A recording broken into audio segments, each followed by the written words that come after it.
Hi guys, welcome back to my channel. My name is Alexis and today I have some arcs I'd like to share as well as new releases I'm looking forward to. So I am taking a more relaxed setup. As you can see, I kind of am just sitting in my bed and handheld device instead. I was hoping for a more relaxed feel today and kind of just sharing some of the arcs that I've received as well as other new releases I'm looking out for. So let's just hop into it. Now, the first new release I'm looking out for is Any Duke in a Storm by Amalie Howard. This is expected to release on January 9th. It is book 4 in the Daring Duke series. I've already read books 1 through 3, and I do have an arc for this, which I'm excited to get to. But essentially, this follows Lady Lisbeth Medford and Raphael Saint.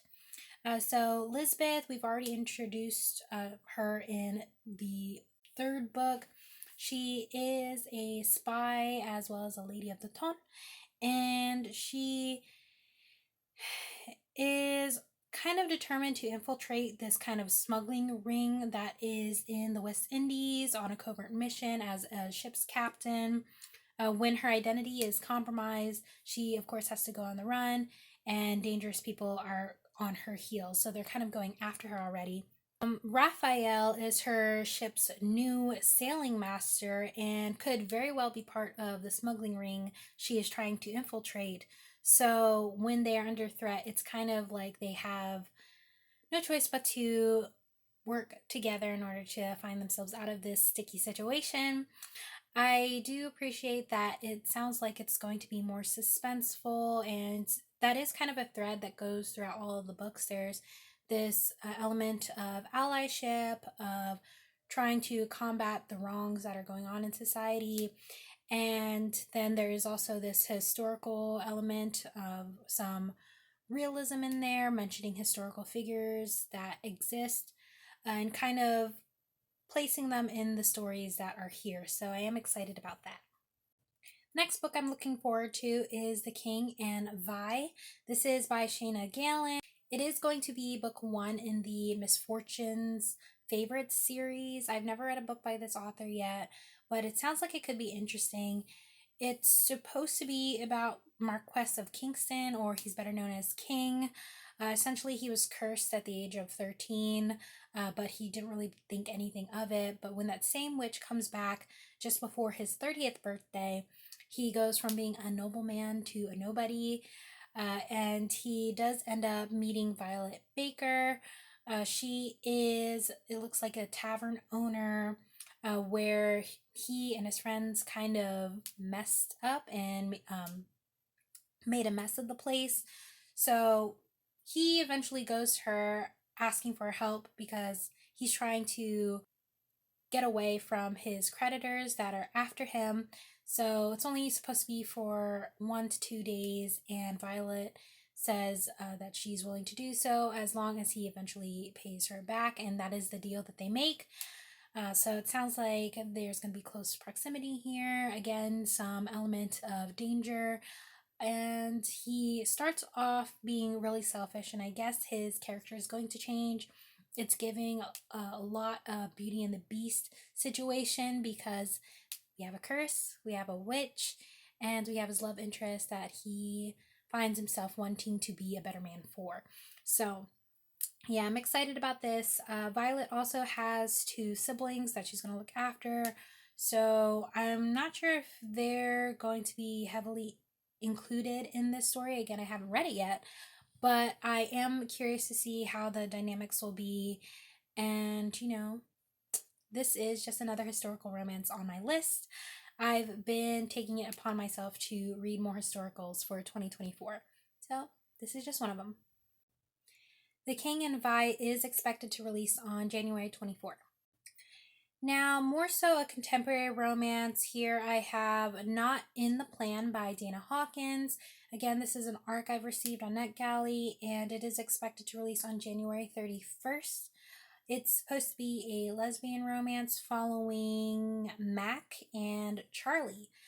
So Mac is kind of escaping from New York to Seattle, and she is a writer who's experiencing writer's block. She meets Charlie at a coffee shop that is on the verge of bankruptcy, and they kind of do form this relationship that Mac is very inspired by Charlie, but ends up using some of her private stories in her books.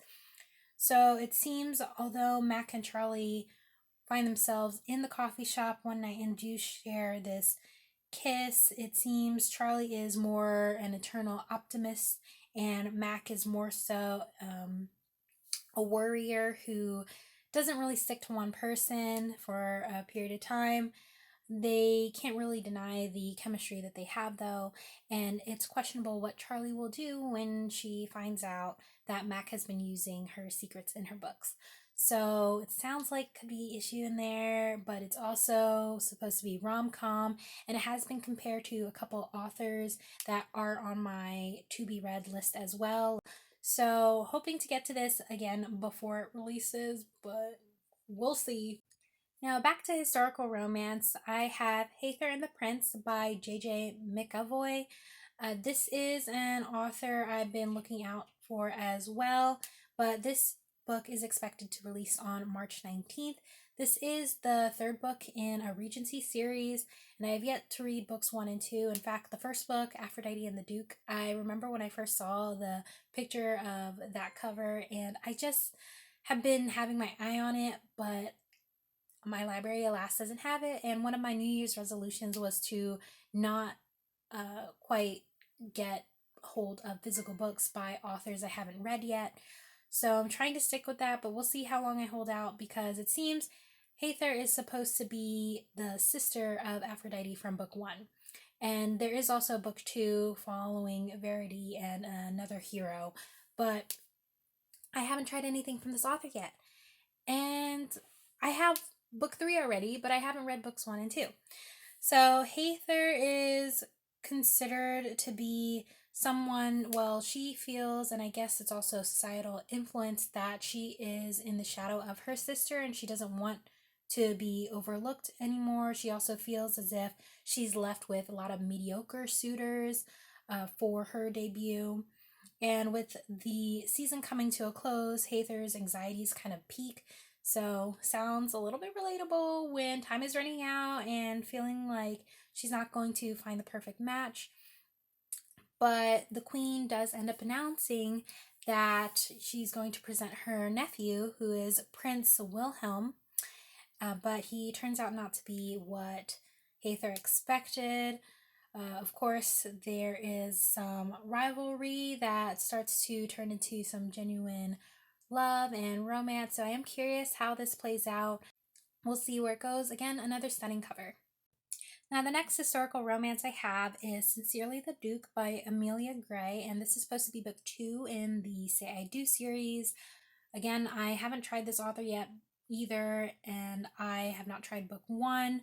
So I am curious how it's going to play out, but it's supposed to be between Miss Edwina Fine and Rick, who is the Duke of Stonerick.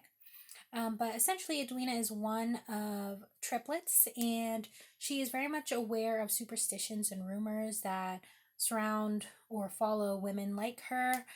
But she is grateful when she gets a marriage proposal in the mail from the Duke.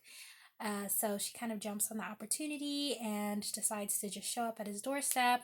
There's this immediate spark between them. Rick, on his end, he's very much happy with his current lifestyle, being able to enjoy his hobbies, time with his friends, enjoying his mother's company. But because there is an illness involved, he's very much aware that he needs to have an heir in order to maintain the family line and all that comes with that. So he kind of just sent the letter to whoever from a list that his mother provided him, a list of prospects, and he just picked one and sent it out to her. So Edwina is the one who was fortunate to receive that, but they weren't expecting to be so intrigued with each other. This was supposed to essentially just be a marriage of convenience from what it sounds like, but it turns into something more, which is a love match, we can assume, based on the plot line and the fact that this is a romance. So We also wonder if illness will come between them, or the fact that he keeps it a secret from her and for who knows how long in this story. But I'm not familiar with this author's writing, but I am intrigued.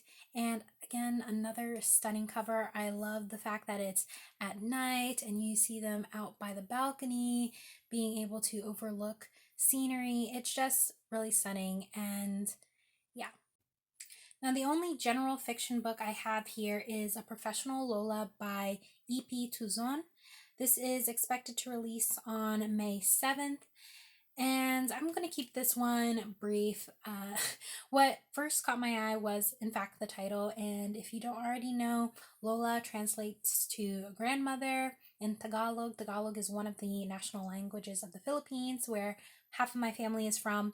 So I'm very much excited to see some of that in here. It's described to be a series of short stories involving Filipino American culture, whether it be more surreal or contemporary fiction. But yeah, I have again not tried anything by this author, and I haven't picked something that was general fiction in a long time. Yeah, probably while I was still in school, and that was a while ago. So I'm looking forward to this. It's a cute illustrative cover.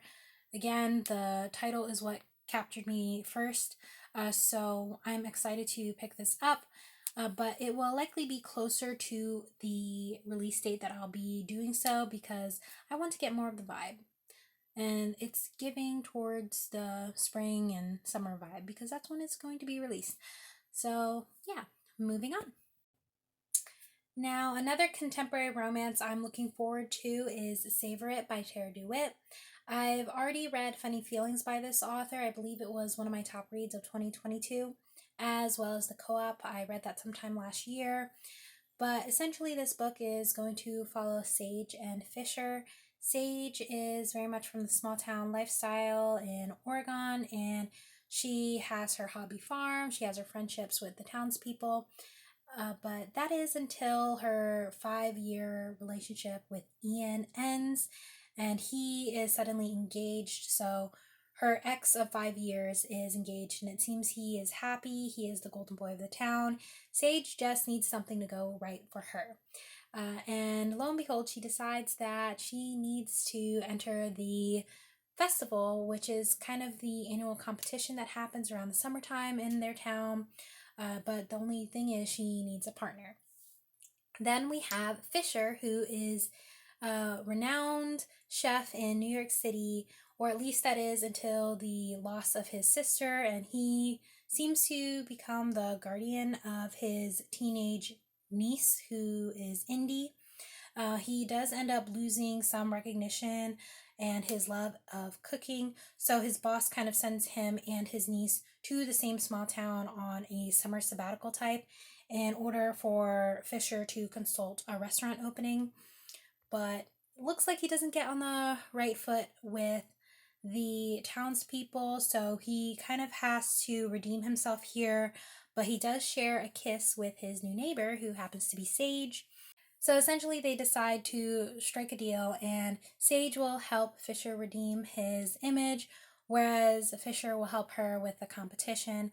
So this is expected to be filled with spicy summer fun, small town charm, and a lot of big feelings with highly anticipated rom-com elements. So I am excited for this, and again, it's a rom-com. It seems like that's Tarah Dewitt's like niche. So yeah, I'm excited for this one. Now, the last arc that I have here is Looking for a Sign by Susie Dumond. This is expected to release on June 11th, and it is a LGBT plus romance as well. I've never read anything by this author. It seems that Gray is someone approaching her 29th birthday, and she's a single queer woman who moves to New Orleans. She wants to set off on a mission to find her most compatible match. She does end up meeting with an astrologer who she is very skeptical about, but essentially the astrologer says you need to date all the zodiac signs before your birthday. So Gray kind of goes on this little serial dating mission in order to find the love of her life. I am curious. I'm intrigued. It sounds like mystical elements. So, yeah, I'm not one to really be an avid Zodiac person. I just find it entertaining, but we'll see if this is also some of that. So, now as for the books I'm just keeping an eye out for, I only have two of them that are not arcs, and that would be This Could Be Us by Kennedy Ryan. This is coming out on March 5th. The first book in that series, Before I Let Go, I did do a reaction video as I was reading it, so feel free to check that out in the cards above. But this one's supposed to follow Soledad and her love interest. In book one, we do already have this idea that, her marriage is going through something, and she is a stay-at-home mom. She has her kids. She's very much involved in her children's lives. But it seems like things are about to get a little sticky in this book, and she's kind of going to have to rebuild herself from the ground up. So I do expect some tears. I expect a lot of heavy emotions. Kennedy Ryan really puts me through it. And as she does all her readers, I believe.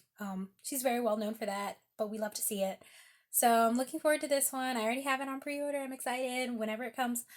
And then the last book I have to share today is Play Along by Liz Tomforde. This is also coming out on June 11th, but alas, I don't have an arc for this. And we were introduced to the hero and the heroine for this book in book 3, Caught Up, which came out, I believe, October of last year, and I did relatively enjoy it. Is it my favorite? Not exactly, but I did really enjoy in order book 2, book 1, and then book 3. I would rank it in that order so far, but I am looking forward to this because we are already in the found family aspect. The relationships are established, the characters are well loved, and yeah, I'm excited for this. Whenever it comes out, when we finally see the cover, yeah, so it's all about good vibes this year.